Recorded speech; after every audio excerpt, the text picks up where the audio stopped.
दूसरा चीज कि मुख्यमंत्री प्रगति यात्रा नहीं करते, ये गवर्नमेंट के पब्लिक के पैसे पे वो राजनीतिक यात्रा कर रहे हैं। इस बात पे सरकार से क्वेश्चन करना चाहिए कि आप राजनीतिकरण कर रहे हैं, आप चुनाव आने वाला है तो आपकी प्रगति यात्रा, आप अपना ढिंढोरा पीटने सरकारी तेल जला रहे हैं, सरकारी लोग यूज कर रहे हैं,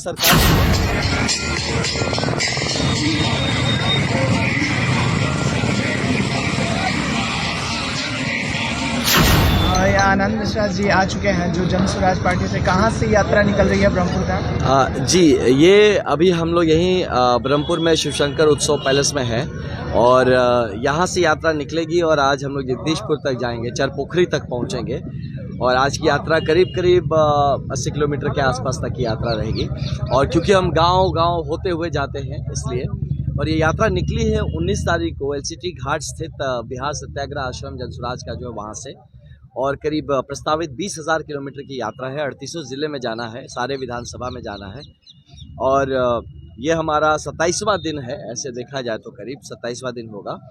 और इसमें हम करीब 100 मोटरसाइकिलिस्ट निकले हैं और ये कहते हैं इसको जन स्वराज युवा संघर्ष यात्रा इसलिए कहा जा रहा है कि पूरे बिहार ही, आप किसी भी परिप्रेक्ष्य में देख लीजिए, बिहार एक खुद संघर्ष में फंसा हुआ है। तो इस संघर्ष का वार्ता और संवाद जमीन तक पहुंच सके, लोग समझ सके कि ये दुर्गति क्यों है। आप पिछले 35 साल से वोट डाल रहे हैं, हर लेवल पे वोट डाल रहे हैं, मुखिया से लेकर सांसद तक, एमएलए बदल रहे हैं, मुखिया बदल रहे हैं, सांसद बदल रहे हैं, लेकिन किस्मत नहीं बदल रही। तो फिर ये गड़बड़ कहाँ हो रहा है? यही बात समझने और समझाने के लिए उन तक पहुंच रहे हैं। जमीन की बात भी पकड़ना चाहते हैं, समझना चाहते हैं, और उस बात को हम लोग जब जनसुराज पार्टी 243 सीट पे चुनाव लड़ेगी तो ये जो जमीन से निकला हुआ यथार्थ रहेगा, जो सच रहेगा, उसके ऊपर हमारा मैनिफेस्टो और हमारा कार्यक्रम निर्धारित करेगा। और इसको समझिए तो जो प्रशांत किशोर जी ने 2022 के 2 अक्टूबर से जो भितरहवा आश्रम से चंपारण से अपना पदयात्रा शुरुआत किया था, तो ये कहीं ना कहीं उसी का एक श्रृंखला है कि जिससे ये अब मोटरसाइकिल यात्रा में है। प्रशांत जी इसके पीछे फिर वो भी इस क्षेत्र में उनके पदयात्रा होगा और उससे रिलेटेड कार्यक्रम होगा। आनंद मिश्रा जी, एक तरफ आप यात्रा पर निकले हुए, एक तरफ नीतीश कुमार भी आ रहे हैं, सूबे के बक्सर में आ रहे हैं, प्रगति यात्रा पे सूबे के मुख्यमंत्री नीतीश कुमार जी आ रहे हैं और नीतीश कुमार के आगमन से पूरे रोड को भी चौक चौबंद किया जा रहा है, क्या कहिएगा? जी बिल्कुल, अब सुनिए, रातों रात रोड बन जा रहा है। सोचिए, नहीं आप सोचिए कि एक मुख्यमंत्री कितना पावरफुल हो सकता है ना?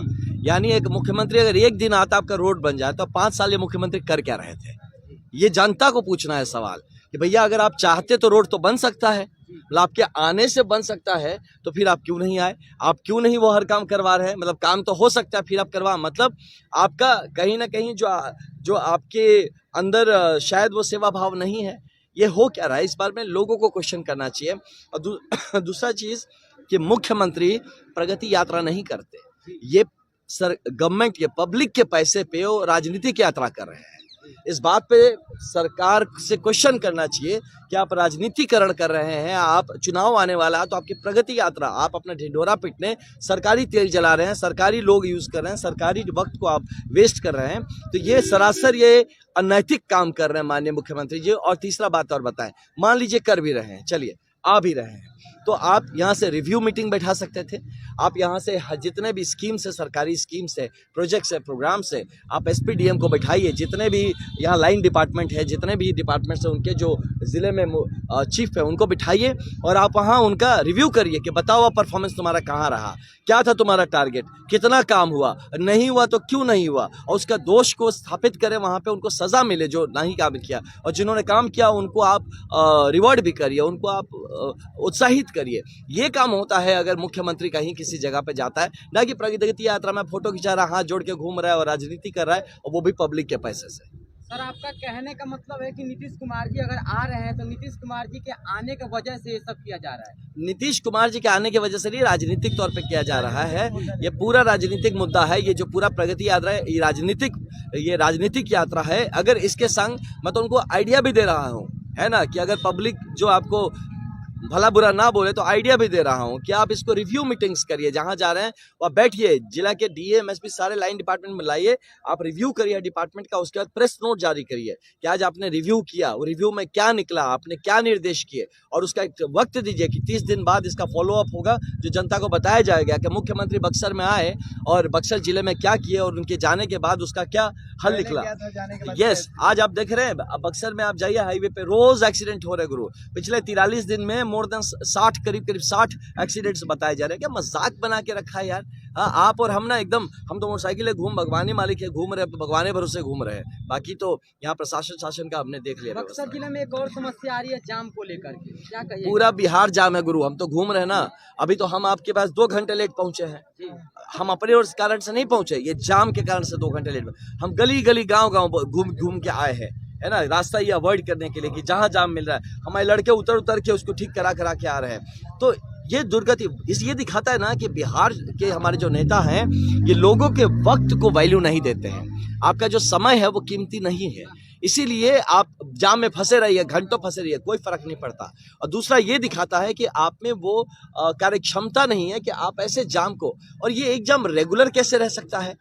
आप अगर इंफ्रास्ट्रक्चर को ठीक करना है उसको करिए, आपको अगर इसमें मतलब जो काम एग्जीक्यूशन करना है, आपको जो पुलिस प्रशासन का काम होगा, जो डीटीओ का काम होगा, या उसको करिए, या जो लोगों को समझाने समझने की बात है आप उसको करिए। आप कर क्या रहे हैं? लगातार ये जाम है गुरु, 1 दिन 2 दिन होता तो बात होती ना, रोज का जाम है। पिछले 1.5 साल से करीब यहाँ पे घूम रहा हूँ बिहार में, आई एम फ्रस्ट्रेटेड, मैं बता रहा हूँ अटरली कि ये पूरा बिहार जाम में लगा हुआ है। और ये एक सांकेतिक चीज है, बिहार के हर चीज, आप शिक्षा देखिए, स्वास्थ्य देखिए, है ना, रोजगार, हर चीज में जाम लगा हुआ है, रोड पे बस वो दिख रहा है। शिक्षा का स्थिति तो कुछ दिन अभी पटना में दिखाई दिया कि बीपीएससी के छात्रों को यस, बिल्कुल, युवा को लेकर क्या बोलिए? मैं यही बताऊंगा कि आप बीपीएससी नहीं, अगर आप हक मांगेंगे ना बिहार में आज के दिन में कि आपको हक मिलना चाहिए, न्याय मिलना चाहिए, तो आपको कूटा जाएगा।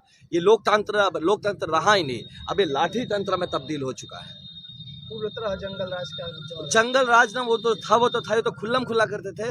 अभी दिखाते हैं कि सब अच्छा है, लेकिन जो जमीन पे आपको फीलिंग होती है वो एकदम कहीं ना कहीं, मतलब ऐसा लगता है कि किसी एक बनाना रिपब्लिक में रह रहे हैं, या किसी एक ऐसे अंडर डेवलप्ड कंट्री में आप रह रहे हैं जहाँ पे कि शायद अभी तक, और हम बिहार या लोकतंत्र और मतलब ये जनक रही है लोकतांत्रिक व्यवस्थाओं की, और यहाँ पे आप हालत देख लीजिए तो सच में घुटन। इसीलिए जब मैं जॉब छोड़ के आया ना, जब तो मुझे एक सीनियर ऑफिसर से पूछा तो हमको पता है उन्होंने क्या कहा था। उन्होंने कहा था, आनंद यू आर डूइंग अ बेवकूफ़ी, है ना। हम बोले अरे सर आप भी चलिए, आप रिटायर होने वाले हैं, हाँ बिहार को जरूरत है आपको हमारी।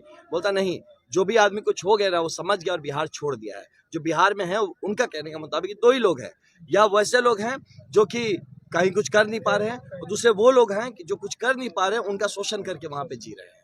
तो सोचिए ये दुर्गति हो गई हमारी अगर बिहार की, तो कौन बदलेगा ब्रदर? आप और हम नहीं बदलेंगे तो। जितने मंत्री लोग बने हैं, जितने अधिकारी बैठे हैं, आपको एक बहुत बढ़िया मौका मिला है ये काम करने का। आप इसको ये अपना लिए प्रिविलेज मत समझिए कि आपको एक सीट मिल गया एंजॉय करने के लिए। ये आपको मौका मिला, ऊपर वाले दिया है, इसके लिए काम करिए, पूरा बिहार आपका कृतज्ञ रहेगा।